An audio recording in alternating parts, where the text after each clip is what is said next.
Hey, babe. Hi, handsome. How you doing? Great. So, like, obviously, like at the last event that we were at Craig's event, we had a ton of people coming up to us and asking us, how to be successful in entrepreneurship and in your relationship. Mm-hmm. How can you build and grow, a business, a 7-figure business, multiple 7-figure business, while actually continuing to grow a relationship? I think a lot of people have a fear that like they kind of have to do one or the other. So obviously, as a relationship expert, as a mindset expert, everything that you've done, I wanted to ask you, for everybody out there, like, what is it that allows us to be so successful in building our relationship while being successful entrepreneurs? Yeah, I mean, I could talk about this all day. I love this topic. So I think there's a few things. I think the biggest thing, we were speaking about this before, is the level of communication and openness, I think, that we have. So, we've got a lot of tools and systems. I feel like that's something that like everybody's heard, right? Like communication. Yeah. But I think communication is a very blanket one, but it's taking it to that next level of communication. So like one of the things we were mentioning is, we literally treat our relationship like our business. Yeah. So when I think of communication, I think of like radical honesty, radical openness. One of the things that we do with communication is feedback. So, we do every single month, we track our numbers, we check in with each other. We do a relationship review. So, we sit down every single month, and it's not just the communication of, what we feel we need expressing. It's communication, that constant level of communication. Communication specifically for growth. Yeah. Right? Like, I think just like Maddy was mentioning, like, you track your numbers in your business, or you try and figure out what's working and what's not working constantly in your business to like make adjustments and find the things that are working and double down on them, and find the things that aren't working and stop doing them, right? And if you're not doing the same in your relationship, like how can you expect getting a similar result of constantly getting better and better?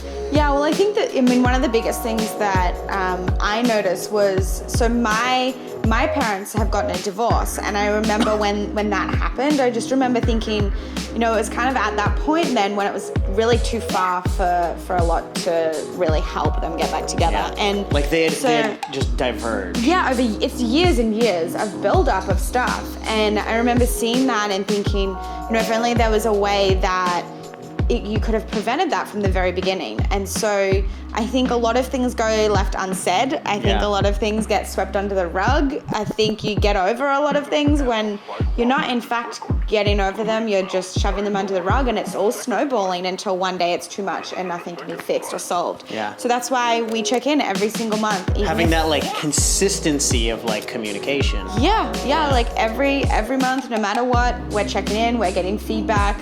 If anything is less than a 10 out of 10, we run through a bunch of questions. Do you want to share with everybody what our questions are? Some of them. Do you have? Oh gosh, off the top of my head. I know, like the way we always started off, we have it's like 10 questions we have, and the way we started off is, on a scale of 1 to 10, how do you feel in this area of the relationship, and what would make it a 10? So we're actually physically quantifying our relationship in different areas. Yeah. Right? So the first one is just how would you rate our relationship overall? Yeah. So and then if it's anything less than a 10, it's what would you need to be able to make it a 10? I think the second one is about our love languages. So the 5 love languages. If you haven't do that, go and do that. It's amazing. By the way, the 5 love languages is not just pertinent to your relationships and love. It's incredibly pertinent to business as well, because in business, you need to know how to communicate with people, and you need to understand that some people want to be communicated with a certain way, and other people want to be communicated with another way. Some people show appreciation this way, some people show it this way. It's same thing with your clients. Some of your clients really connect this way, other ones connect this way, some learn this way. And if you're not understanding these differences, it becomes very difficult for you to grow your business. So the 5 love languages obviously has been very big in our relationship, but I think it's incredibly pertinent with your business as well. Yeah, so it's awesome. I love that one. And there's a fun quiz, and I just love taking quizzes. So Yeah, so we rate on that one. We rate the level at which you feel supported, and if it's less than a 10, how can I support you more? What's another one? The level at which I'm being in your world. What are your most important needs and priorities right now, and how can I support you more in those? Can you think of any other How do you ones, feel Kate? about our physical intimacy? So we Yeah. actually talk every month about like where we feel in our physical intimacy as well. It's incredibly important to be able to have those conversations, right? So I can't think of any more. I'm sure there's more. the last one is always like, what's the most important thing going on for you right now, and how can I support you? Yeah. Right, so really understanding every single month, because every single month it's going to be something different, right? What's the most important thing for you right now, and how can I best support you in that, so that you understand where your partner is at and how you can support them while you're taking care of the things you need to take care of. I mean, this has been a game changer because a lot of the times I'll think that something's going on, or I'll think I'm supporting him, and it's, I'm completely off the mark. So you need to know, it gives you that ability to course correct every single month continuously, and it's been an absolute game changer. I think like Maddy was talking about, where a lot of couples, especially as entrepreneurs, where we're always facing so much stress from this thing or that thing, or being pulled in this different direction or stretched this way, right? It can be very easy for couples to diverge. Yeah. Right? Because and you might sometimes without even realizing it in the beginning, I think. Yeah. And if you're not aware of it, if you're not actually like talking about those things, you don't really notice until you've gotten to a point where you're so far apart, you feel like you can't bring it back together. And I think that's huge. Yeah. So that's probably been the biggest one. I'd be curious though. So we speak about going through, as entrepreneurs, we've got a lot of stress and a lot of stuff. I mean, you get pulled in 1,000,001 different directions. As an entrepreneur, we've just moved up to Encinitas to live so closer to your family now. So we have obviously a lot more responsibility to go and visit them. You've just had a nephew, so we want to spend time with him. You've got me, who is one of my biggest things is quality time. So you've got me demanding a lot of your time. Like, how do you be so present and really switch off? Because one of the things we do is date night as well. But anytime that you're with me, you are very present from everything else. Like, how do you juggle all of that, and how do you be so present with everything that you're doing? That's a really good question, and the answer to that is I'm not really sure. I don't know. He's a magician. So I think one of the things that I've kind of grown to understand is like, if you're half-assing something, it never turns out the way that you want it to. True. Right? So anything that you're half-assing in your life, whether it's your business, your relationships, your personal health, your own self-development, anything that you half-ass, it's just not worth it. It ends up, you half-ass something, but it ends up just being complete crap, right? We think that by half-assing two things, we'll get a little bit of both, but you end up just getting none of everything. So the big thing that I realized is whatever it is that I'm doing, I want to be 100% in and 100% present and 100% focused when I'm there. Is that why you got such a great ass? That's why I have such a great butt. I'm always full-assing. Never half-ass, full-ass in all the time. But yeah, so it's, whatever, and I think this is really important for people. It's like, as soon as you make the commitment to do something, as soon as you make that decision, if I'm deciding, it's date night, come 5 p.m. Friday afternoon or Friday evening, it's date night. At 5 p.m., it doesn't matter if there are still things in my business that I'm freaking out about that I have not gotten done. I'm 100% committed to 5 p.m. being date night, and there's a switch. As soon as 5 p.m. hits, the business is off, and I'm present with our relationship. For the rest of that evening, it's us. Nothing from the business matters. If I get a text and the business is exploding, I'm gonna have to get to it the next morning, because right there, it's date night. And I think that's a really important thing that I've learned to make that 100% switch. A lot of people have trouble with that. You can use cues. You can use different cues to actually make sure it happens. One of our good friends, same thing. When he comes home from work, he doesn't want to show up, at home with his daughter, his 3-year-old daughter.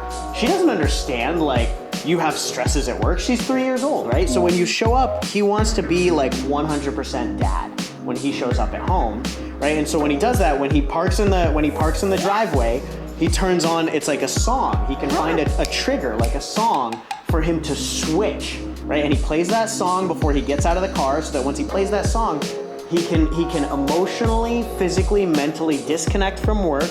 He plays that song in the car, turns it off, and as soon as he walks out of the car and walks through that front door to his daughter, he's in dad mode. He's got a big smile on his face, he's ready to play. Work is left, back at the office. Yeah. But it's you might have to find a trigger, something to really like cause that switch for you. But as soon as you find that switch, you're 100% in. You gotta be 100% in on whatever it is that you're doing. I mean, there's also like barriers that you might need to put in place, because you also don't have your phone, with date night, it's like phones are off. So, I mean, you kind of take away those temptations as well. So it's kind of another thing. Because really, we like to pretend that we're really strong-willed people. We're not. No. We're weak. We're all weak. Like, willpower is not a real thing. So you have to like do the things to make sure that you can, turn your phone on airplane mode, on do not disturb, leave it at home, whatever you need to do to make it happen. I think another thing is, I remember when we were in Tulum, something happened, something broke, and you took a phone call on date night, and I called you out on it. You have to be willing. Which comes back to communication. Yeah, it was like, that was not okay. The one time I've ever taken a business call on date night, and she called me out on it. Has it happened again? Nope. Never happened again.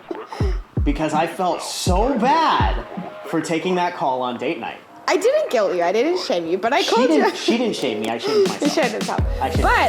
I called him out on it because, you can't let those things fall through the cracks. As soon as you start letting them fall through the cracks, it's just kind of that downward spiral. Well, it kind of gets to that, one of the things Sharon Srivatsaa always talks about is like greatness is in the granularity. Yeah. Right? Your greatness is in the granularity, and how you do anything is how you do everything. Yeah. So again, if I'm half-assing my relationship, I'm gonna be half-assing my career and my business. I'm gonna be half-assing my personal health. I'm gonna be half-assing everything. So it's like that greatness is in every little thing that you do, and you need to make sure that in the little things, you're really being 100% committed. And if we're committed to things like that, like absolutely no business calls on date night, it's that like one little thing that allows us to be more successful in everything. And I think something that comes back to commitments, right, is it's like we keep every small agreement that we have with ourselves. So, I mean, we dated long distance for 10 months before I moved over here, and we still did date night. If you thought it was hard for you to date between like San Diego and LA, try Brisbane and San Diego. It's quite a while. 9,000 miles. Yeah. Like 16 time zones. It's a lot. Sorry. You do. I'll give you that one day. But yeah, I mean, like we did virtual date nights. So we would set up Zoom. It would be 10 a.m. in the morning for me, 5 o'clock for you. I'd have a wine. Like we would do virtual date night. And I think since the beginning, like when we very first started dating, we haven't missed a date night. So it's one of the things that I hear a lot of people say whenever I mention to them about date night or whatever. They're like, yeah, we should start doing date night more. And it's like, if that's the mindset that you have, then you're never going to do it. It has to be, a non-negotiable. You have to keep your agreements. I don't care if you have 1,000,001 kids and 1,000,001 things to do, figure it out. As entrepreneurs, we figure stuff out. 1,000,001 kids is a lot of kids. It's a lot of kids. I mean, I'm really sorry if you have 1,000,001 kids. You might need a nanny. So you need to start to make more money so that you can afford the nanny. You do. Right? But, to be honest, it's something that people know that they need to do, and yet people make every excuse under the sun not to do it. Yeah. And so that's one thing is, if you're 9,000 miles apart, you got 9,000 kids, maybe not 1,000,001.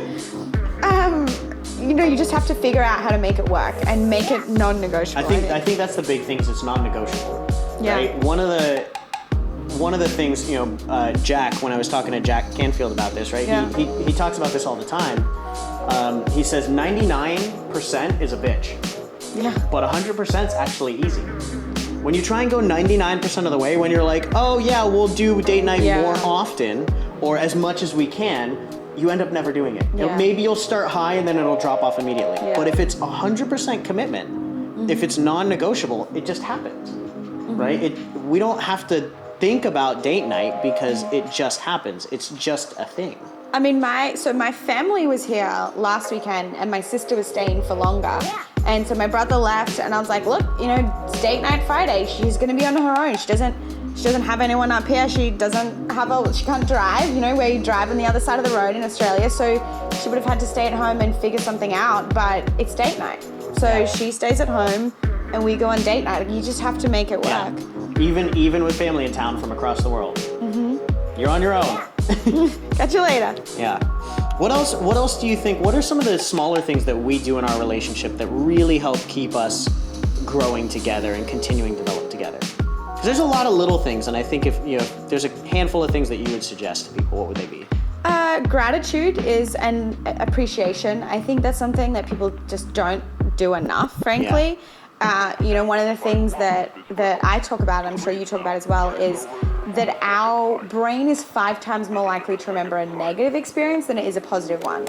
That's our innate safety mechanism that our survival mechanism that wants to pull us away from fear and from the bad things. And so our subconscious is programmed to notice the negative. Notice the negative. This is why so many couples, so many partners are always complaining about the other partner. Yeah. Because all they're doing is noticing the negative aspects, the negative things that are going on. Yeah. And so, it's not their fault either. You're literally programmed. Yeah. But, if you think about that, instead of constantly criticizing, one of the things that I shifted from, which was an absolute game changer, was instead of shifting from criticizing, shift to appreciation for whatever they're doing. And I remember there was one time, to give an example, there was one time when we'd first just started dating, and Xander was still in, business mode. We'd both been single for a while. Quality time is my big thing, and we just started dating long distance, and I felt like you weren't calling me enough. And I was really struggling because I felt like I wasn't getting enough, video, contact with you. Maybe it was once or twice a week we were actually doing video calls. And instead of getting upset and angry and frustrated at him about it, I would acknowledge you for, I did communicate what I needed, but then I would also acknowledge, when you would do something like that, how amazing it made me feel and how great it was. So, instead of criticizing someone for something, really start to incorporate gratitude and appreciation into your relationship. And my goal is I have to be at least 5 times more grateful than I am negative. Because if that's the way that your subconscious is, reprogrammed, then... She's super grateful every time I take out the trash. It's so amazing. So the more she expresses gratitude for me taking out the trash, what do you think I want to do more of? Yeah. I want to take out the trash more. I'm filling the trash up just so that I can take it out for no reason, so that I can be appreciated more. Right? So He's really good at it. If you appreciate this person for the things that they are doing, they start to do more of those things. Yeah. Right? And less of the things that you feel bad about. I just had this image. She's literally programming me like a little puppy, and it's working very, very well. I just have this image of me coming down the stairs and you just throwing all of our food from the refrigerator into the trash can so that I can take it out. Yeah. Yeah, exactly. but you have to be, more grateful, more appreciative. I mean, every single night we do, we say one thing that we love about each other and one thing that we're grateful for about each other every single night before we go to bed, as well as kind of everything else. So yeah, I think that's one of the most important things that we do is just really focusing on that gratitude. Yeah. So hopefully that was helpful for you guys. A couple of quick tips there around how not just to succeed in business, but also to kick ass in your relationship. Any last things you want to say? I love you guys. Love you. We'll chat soon.